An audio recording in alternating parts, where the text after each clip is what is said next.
నమస్కారం. Bahujan times news కి స్వాగతం. హెడ్లైన్ చూద్దాం.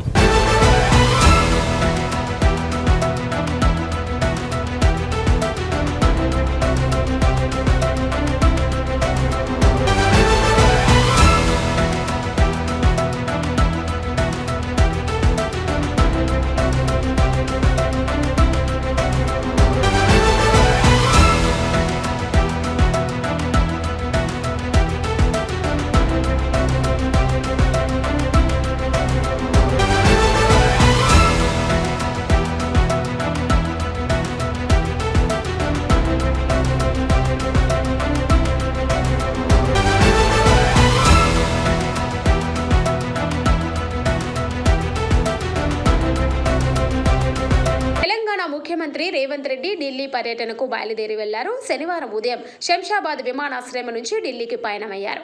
ఢిల్లీకి రావాలని కాంగ్రెస్ కోర్ కమిటీ అధిష్టానం నుంచి ఇప్పటికే ఆదేశాలు వచ్చాయి. ఈ నేపథ్యంలో ఏఐసిసి వ్యవహారాల incharge Meenakshi Natarajan, PCC chief Mahesh Kumar Goud, deputy CM Bhatti Vikramarka, మంత్రి ఉత్తమ్ కుమార్ రెడ్డి ఢిల్లీకి వెళ్తున్నారు.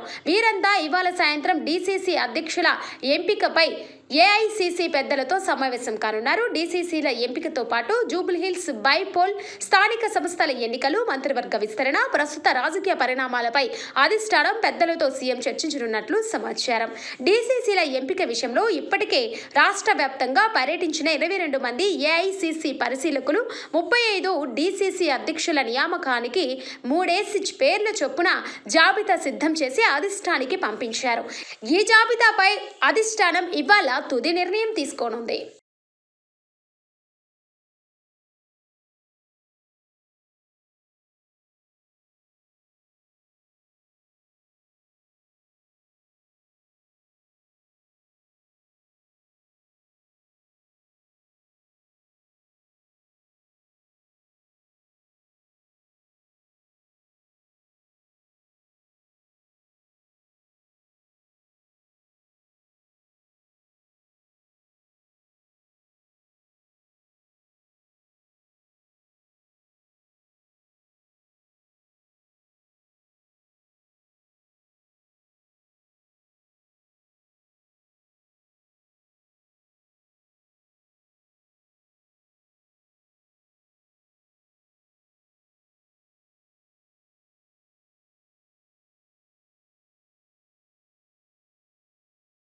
దుబాయ్ పర్యటన ముగించుకొని హైదరాబాద్ చేరుకున్నారు ఆంధ్రప్రదేశ్ ముఖ్యమంత్రి Nara Chandrababu Naidu.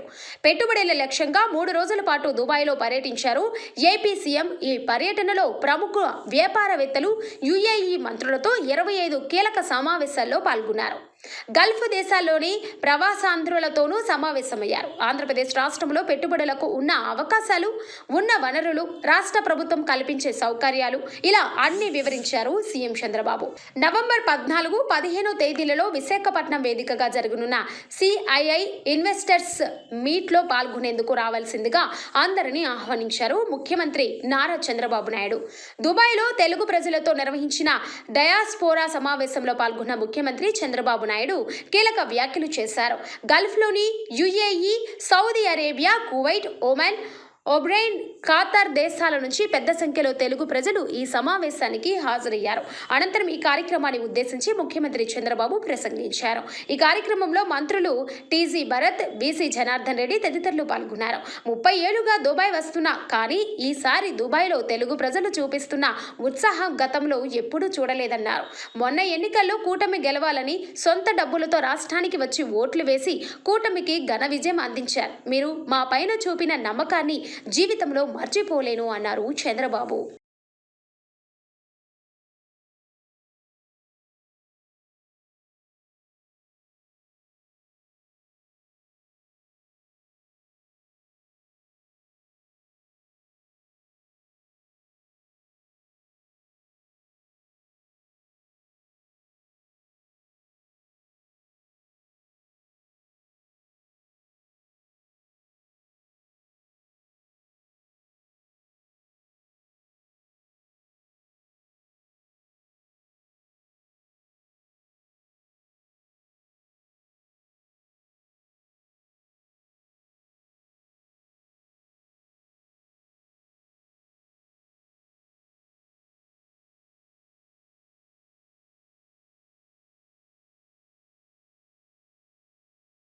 Telangana state inter board intermediate పరీక్షల తేదీలను ఖరారు చేసింది. ఈ మేరకు inter first year, second year final పరీక్షల షెడ్యూల్ను విడుదల చేసింది. 2026 ఫిబ్రవరి 25వ తేదీ నుంచి మార్చి 18వ తేదీ వరకు ఇంటర్ పరీక్షలు నిర్వహించనున్నట్లు తెలిపింది. నవంబర్ 1 నుంచి విద్యార్థులు పరీక్షల ఫీజు చెల్లించవచ్చని Telangana inter board secretary Krishna Aditya తెలిపారు. రాష్ట్ర విద్యాశాఖ మంత్రి ముఖ్యమంత్రి రేవంత్ రెడ్డి ఇంటర్ పరీక్షల షెడ్యూల్కు ఆమోదం తెలపారని ఆయన వెల్లడించారు. కాగా గతేడాది తెలంగాణలో ఇంటర్ పరీక్షలు మార్చి 5వ తేదీ నుంచి ప్రారంభమవ్వగా ఈ ఏడాది 8 రోజుల ముందుగానే పరీక్షలు నిర్వహించేలా ఇంటర్ బోర్డు షెడ్యూల్ రూపొందించింది. ఈ ఏడాది సుమారు 9.50 లక్షల మంది విద్యార్థులు ఇంటర్ పరీక్షలు రాయనున్నట్లు తెలుస్తుంది.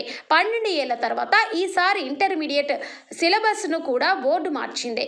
కాగా 8 రోజుల ముందుగా పరీక్షలు నిర్వహించడం వల్ల JEE mains, JEE advanced, NEET, EAP CET entrance టెస్టులు ప్రిపేర్ అయ్యే విద్యార్థులకు మరింత సమయం లభిస్తుందని సీఎం రేవంత్ రెడ్డి అభిప్రాయపడ్డారు.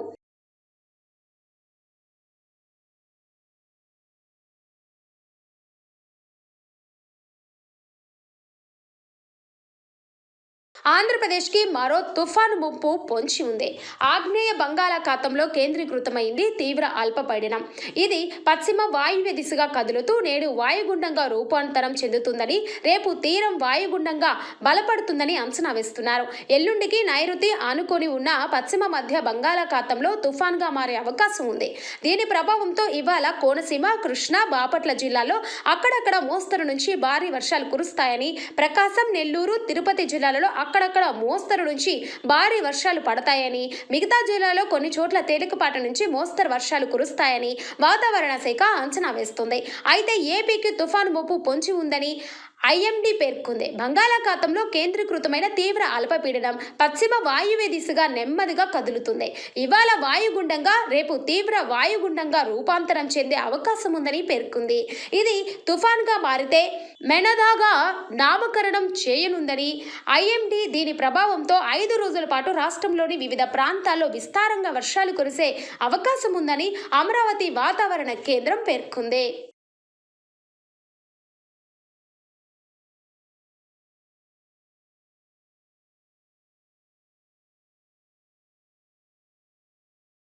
కర్నూలు జిల్లాలో చోటు చేసుకున్న రోడ్డు ప్రమాదంలో కొన్ని కుటుంబాల్లో తీరని శోకాన్ని నింపింది. అయితే ఈ ప్రమాదంలో నిద్రలో ఉన్న వాళ్ళు నిద్రలోనే సజీవ దహనం అయ్యారు. దీంతో ఏది ఎవరి మృతదేహం అని గుర్తించడమే సవాలుగా మారిపోయింది. మాంసపు ముద్దలాగా మారిపోవడంతో మృతదేహాలను గుర్తించే పనిలో పడిపోయారు వైద్యులు. కర్నూలు జీజీహెచ్ పోస్ట్ మార్టం రూమ్లోనే ఉన్నాయి 19 మృతదేహాలు. డిఎన్ఏ పరీక్ష అనంతరం బంధువులకు మృతదేహాలను అప్పగించనున్నారు అధికారులు. 19 మృతదేహాలు డిఎన్ఏ శాంపిల్స్ సేకరించారు. ఇప్పటికే 11 మంది మృతదేహాలకు సంబంధించిన బంధువుల డిఎన్ఏ శాంపిల్స్ ను కూడా సేకరించారు ఫోరెన్సిక్ అధికారులు. డిఎన్ఏ శాంపిల్స్ ను మంగళగిరి FSL కు పంపించారు. ఇవాళ మరికొన్ని మృతదేహాలకు సంబంధించి బంధువుల నుంచి డిఎన్ఏ శాంపిల్స్ సేకరించనున్నారు. అయితే ఈ ప్రాసెస్ మొత్తం పూర్తి కావడానికి సమయం పట్టనున్న నేపథ్యంలో మృతదేహాల అప్పగింత మరింత ఆలస్యమయ్యే అవకాశం ఉన్నట్టు చెబుతున్నారు.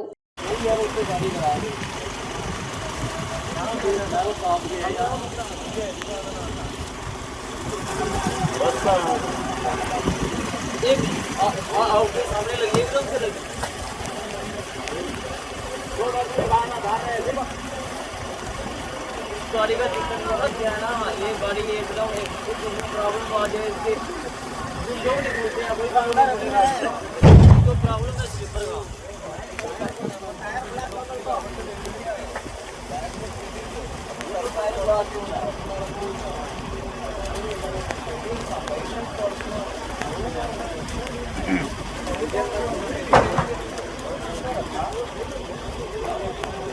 बच्चे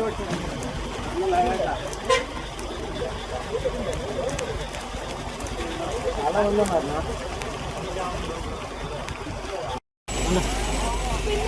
అక్కడ ఫైర్ యాక్సిడెంట్ అయినాక అందరూ వచ్చింది.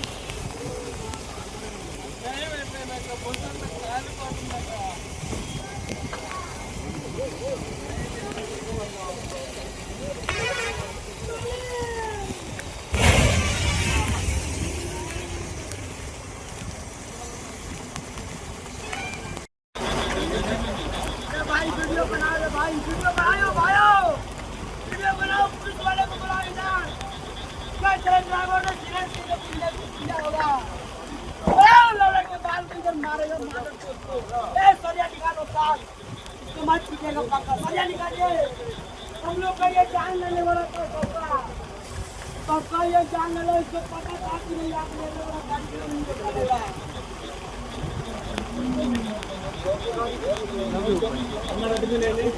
हमारा मालिक पता नहीं सब बॉडी नहीं उठा रहे वो क्या मार गया अंदर है कि चाय का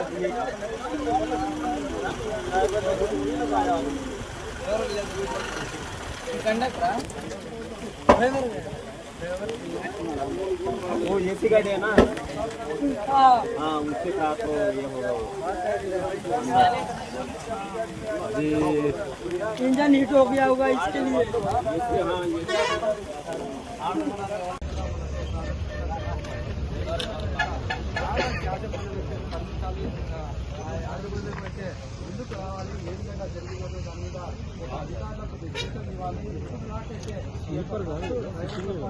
కలియుగ ప్రత్యక్ష దైవం తిరుమల శ్రీ వెంకటేశ్వర స్వామి వారిని పలువురు సినీ రాజకీయ ప్రముఖులు దర్శించుకున్నారు.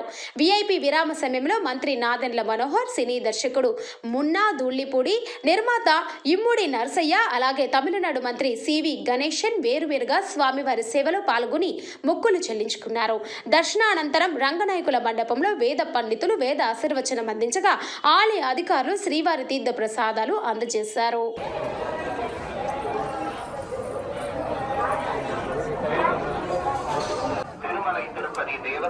సార్ స్లోగా సార్ జాగ్రత్త స్లోగా రండి సార్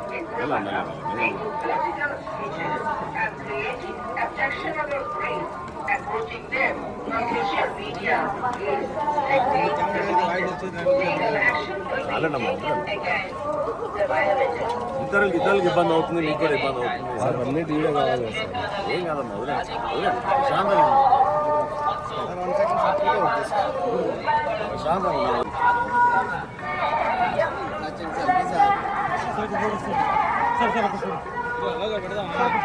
అలా మాట్లాడే క్లారిటీ చెప్పాలి.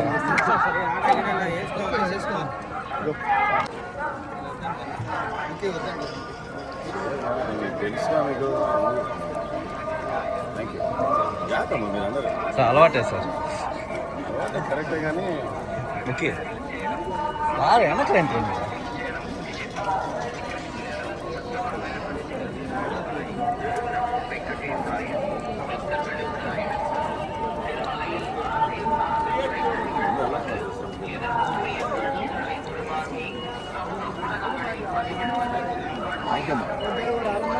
థ్యాంక్స్ మీ అందరూ.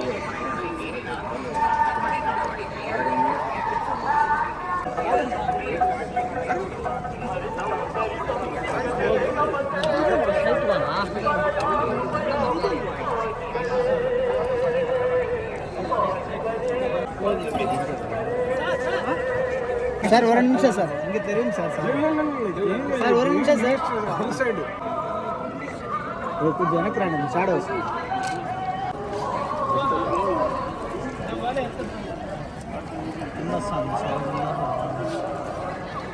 అయ్యో పాలి మర కరెస్పాండెంట్ సార్ 2 నిమిషం విజువల్ గా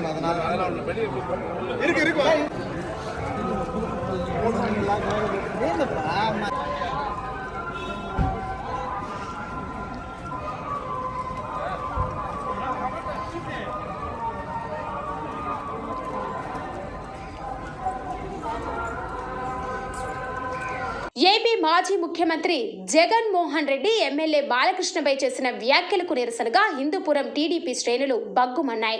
అంబేద్కర్ సర్కిల్ వద్ద చేరుకున్న టీడీపీ నాయకులు సైకో జగన్ అంటూ పెద్ద ఎత్తున నినాదాలు చేశారు. ఆందోళనకారులు జగన్ దిష్టిబొమ్మను దహనం చేసేందుకు ప్రయత్నించగా పోలీసులు వారిని అడ్డుకున్నారు. ఈ క్రమంలో పోలీసులకు నిరసనకారులకు మధ్య తోపులాట చోటు చేసుకుంది. టీడీపీ నాయకులు జగన్ ఫ్లెక్సీలను చించివేసి తమ నిరసనను వ్యక్తం చేశారు. ఈ సందర్భంగా టీడీపీ నేతలు మాట్లాడుతూ, మీ పార్టీలో ఎంతమంది ఎమ్మెల్యేలు మద్యం తాగడం లేదు, బాలకృష్ణ మద్యం తాగడని ఎలా అన్నావో అదే మద్యం కుంభకోణంలో జగన్ జైలుకు వెళ్లేందుకు సిద్ధంగా ఉండాలి అంటూ తీవ్ర స్థాయిలో విమర్శించారు. ఎమ్మెల్యే బాలకృష్ణపై చేసిన వ్యాఖ్యలను వెనక్కి తీసుకొని తక్షణమే క్షమాపణ చెప్పాలని టీడీపీ నాయకులు డిమాండ్ చేశారు.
మాజీ ముఖ్యమంత్రి సైకో జగన్ ఈ రోజున వ్యాఖ్యల్ని మేము ఖండిస్తూ మరి ఈ రోజు గూగుల్లో సైకో అని కొడితే జగన్మోహన్ రెడ్డిని కనబడిస్తారు. సైకో అంటే పిల్లవాడిని అడిగినా కూడా అదే జగన్మోహన్ రెడ్డి అంటారు.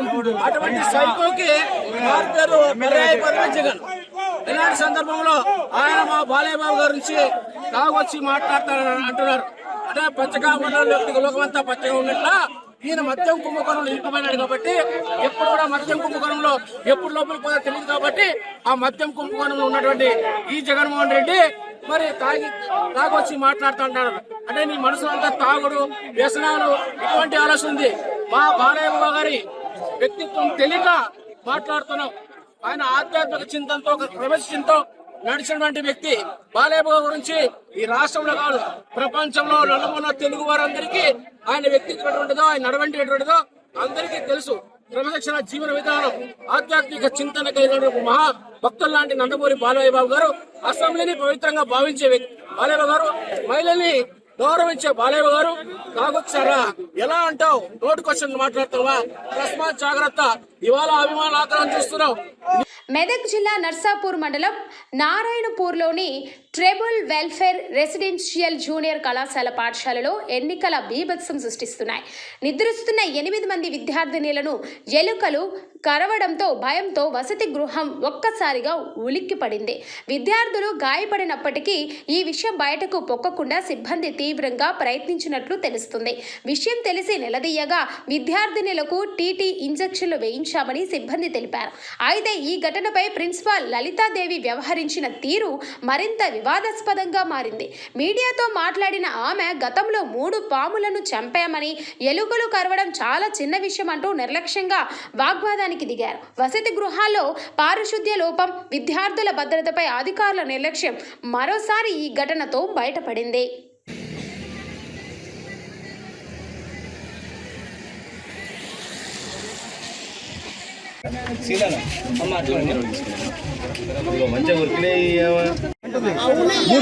ఎలకలు కాదు నిన్న పావులే 3 చంపాము. దానికి ఎవడేం చేయాలి? మేడం పాము గారు చనిపోతారు అప్పుడు ఏం చేస్తారు? వద్దు ఆ మాట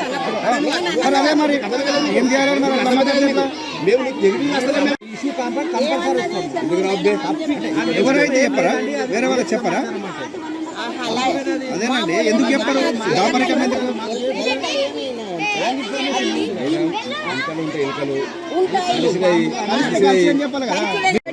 వాళ్ళతోనైనా మనం ఉండదు మేడం.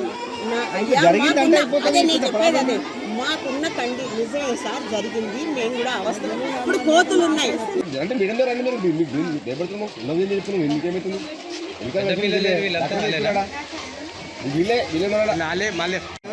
అంతేనా కాదా? కలుస్తున్నాయి అందుకని చెప్పి అది కాదయ్యా. ఆడుకోలేనయ్యా కొట్లాడాల్సిన చెప్పాల్సిన అవసరం లేదు. అడవిలో ఉంది సొంత బిల్డింగ్ లేదు, మాకు కూడా తెలుసు ఆ విషయము. అదే నేను ప్రాబ్లమ్సే చెప్తున్నాను. నేను చెప్పేది మీరు పెద్ద ఇస్తాను ఇష్యూ ఎవరు పెద్ద నాకు 540 జిల్లాలో నేను అవస్థపడుతున్నా. నాకు పడుకోవడానికి కూడా మాకు జాగా లేక నానా అవస్థలు పడుతున్న మాట మాత్రం వాస్తవం. దీంట్లోనే గడుపుకుంటున్నాం. అదా అండర్ కన్స్ట్రక్షన్లో ఉంది, అది కాలేదు. ఇవి ఉన్నటువంటి ప్రాబ్లమ్స్. అంతేనే తప్పిస్తే దీన్ని మనం ఇష్యూ చేసుకోవాల్సిన అవసరం లేదు. నేను అడిగిన అప్పటికైనా 3 సార్లు అడిగినా. కోతిగిరితే నేను వెళ్ళి ఇప్పించుకుంటున్నానా, మంది ఇప్పించుకుంటున్నానా లేదా? అదే రకంగా ఎలక కరిచిందని ఎలక ఏం చేస్తున్నది, అది పడుకున్నప్పుడు వాటికి ఇదైతే నేనేం చేశాను, వెళ్ళి టీటీ ఇంజక్షన్ ఇప్పించుకురమ్మనని చెప్పినాను అని చెప్పనని ఆసుపత్రికి పంపించాను. అది పంపాలా వద్దా? పంపకపోతే మళ్ళీ మనం ఊరుకుంటామా? అలా కాదు, వద్దని నేను అనను. ఎందుకు చెప్తలేరు? ఎలక కరిచింది అంటే లేదు. ఆదర్శ పాఠశాలలో విద్యార్థులను పరుష పదజాలంతో దూషించిన ఉపాధ్యాయులపై వెంటనే బదిలీ వేటు వేయాలని, విచారణ అనంతరం చర్యలు తీసుకోవాలని ఎమ్మెల్యే డాక్టర్ మురళీ నాయక్ జిల్లా విద్యాశాఖ అధికారిని ఆదేశించారు. మహబూబాబాద్ జిల్లా కేంద్రం శివారులోని ఆదర్శ పాఠశాలను ఆయన సందర్శించారు. పాఠశాల అంతా కలయ తిరుగుతూ పరిస్థితిని పరిశీలించారు. అనంతరం విద్యార్థుల సమస్యలను అడిగి తెలుసుకున్నారు. అనంతరం ఎమ్మెల్యే మురళీ నాయక్ మాట్లాడుతూ విద్యార్థులకు విద్యాబుద్ధులు నేర్పవలసిన ఉపాధ్యాయులు పాఠశాలలో రాజకీయం చేయడం తగదని అన్నారు. వివాదాస్పదంగా మారిన టీచర్స్ ను వెంటనే మారుమూల ప్రాంతాలకు బదిలీ చేయాలని అన్నారు. పై పూర్తి స్థాయిలో విచారణ అనంతరం చర్యలు తీసుకోవాలని జిల్లా విద్యాశాఖ అధికారిని ఆదేశించారు. ఇలాంటి ఘటనలు పునరావృతమైతే కఠిన చర్యలు తీసుకుంటామని హెచ్చరించారు.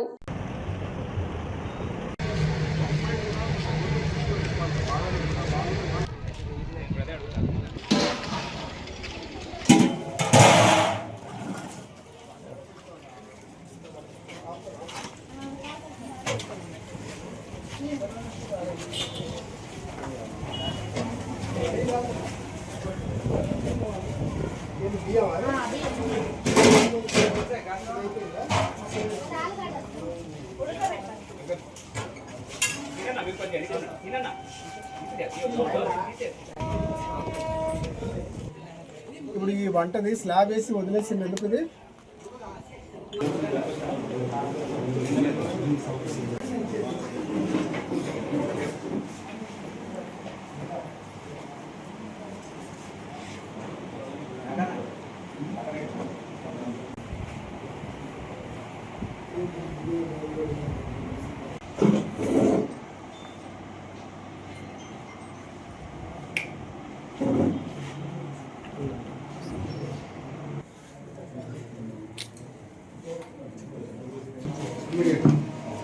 Immediate effect.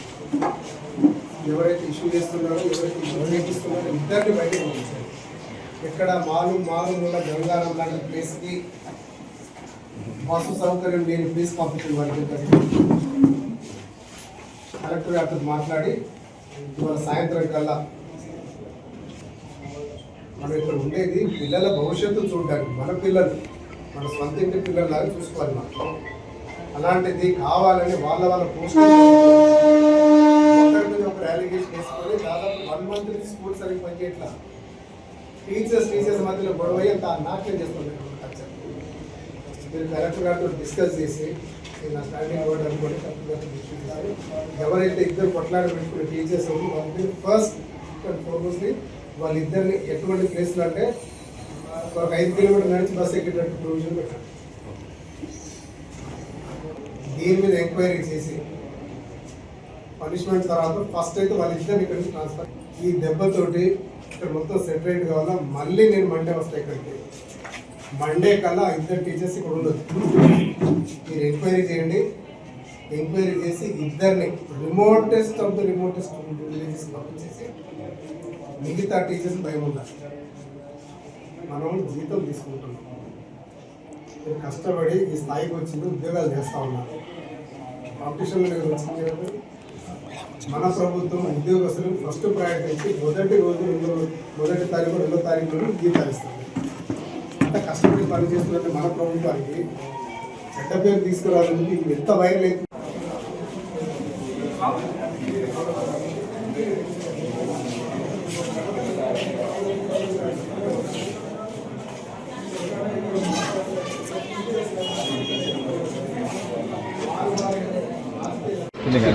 అనంతరం మోడల్ స్కూల్లో గత 10 రోజులుగా ఒక టీచర్ ఒక అమ్మాయిని హరాస్ చేస్తున్నాడు, ఇబ్బంది పెడుతున్నాడని చెప్పేసి కొన్ని వార్తలు రావడం, వాస్తవాలు తెలుసుకోవడానికి ఈరోజు ఈ అనంతరం మోడల్ స్కూల్కి రావడం జరిగింది. నాతో పాటు గౌరవ డిఈఓ గారు కూడా ఇక్కడే ఉన్నారు. ఏది ఏమైనా ఇక్కడున్నటువంటి టీచర్స్ మధ్యలో సఖ్యత లేకుండా ఒక టీచర్ ట్రాన్స్ఫర్ అయ్యిందని చెప్పేసి ఆయన ఇదే ప్లేస్లో పని చేయాలని చెప్పేసి పిల్లలతోటి ఏదో ఒక రకంగా మనల్ని హరాస్ చేస్తున్నాడని చెప్పిస్తే ఆ వచ్చిన టీచర్ని బయటకు పంపించాలనే ఉద్దేశమో ఏదో తెలియదు. కానీ అంటే ఇద్దరు టీచర్లు చేస్తున్నటువంటి రాజకీయ నాటకంతో పిల్లల్ని ఎరగా వాడుకొని, విద్యార్థులను ఎరగా వాడుకొని వాళ్ళ సొంత లాభాలతోటి పబ్బం గడపడం చూస్తూ ఉన్నారు. అందుకే ఈరోజు డిఈఓ గారికి స్టాండింగ్ ఆర్డర్స్ ఇచ్చేసి ఎవరైతే టీచర్స్ ఇద్దరు ఇక్కడ కొంచెం వివాదానికి తెర తీసినటువంటి వాళ్ళిద్దరినీ ఇక్కడి నుంచి మారుమూల ప్రాంతాల్లో వాళ్ళకి పోస్టింగ్ ఇవ్వాలని, తర్వాత ఉన్నత అధికారులతో ఇక్కడ మీరు విచారణ జరిపించి వాస్తవాలు తెలుసుకోవాల్సింది వారికి అందరికీ చెప్పడం జరిగింది. వాళ్ళు చదువుకుంటేనే మన దేశం బాగుపడుతుంది, రాష్ట్రం బాగుపడుతుంది. అందుకనే వాళ్ళ భవిష్యత్తును దృష్టిలో పెట్టుకొని టీచర్స్ మీద యాక్షన్ తీసుకోవడం జరిగింది. తెలంగాణలో మద్యం దుకాణాల కోసం దరఖాస్తుల స్వీకరణ ప్రక్రియ గురువారంతో ముగిసిన విషయం తెలిసిందే.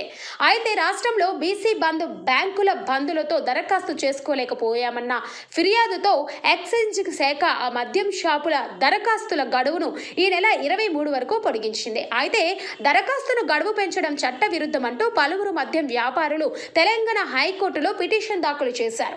ఈ మేరకు వారి పిటిషన్లపై ఇవాళ మరోసారి ఇరుపక్షాల వాదనలు విన్న హైకోర్టు న్యాయమూర్తి ఎన్ తుకారంజీ తీర్పును రిజర్వ్ చేశారు. దీంతో ఓవైపు ప్రభుత్వం కోర్టు నుంచి ఎలాంటి తీర్పు వస్తుందోనని ఆసక్తిగా చూస్తుంటే, మరోవైపు గడువు తర్వాత మద్యం షాపులకు దరఖాస్తు చేసిన ఆశావాహులో తమ పరిస్థితి ఏంటని ఆందోళన వ్యక్తమవుతుంది.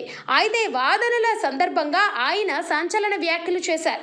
అసలు మద్యం దరఖాస్తుల గడువు పెంపునకు చట్టబద్ధత ఉందా అని ప్రభుత్వాన్ని సూటిగా ప్రశ్నించారు.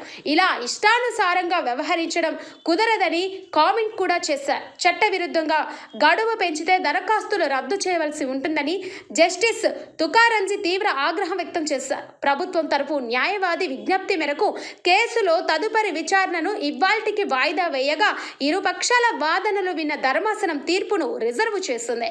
మరోవైపు మద్యం దుకాణాల్లో దివ్యాంగులకు రిజర్వేషన్లు కల్పించకపోవడంపై దాఖలైన పిటిషన్లపై ప్రభుత్వానికి హైకోర్టు నోటీసులు జారీ చేసింది.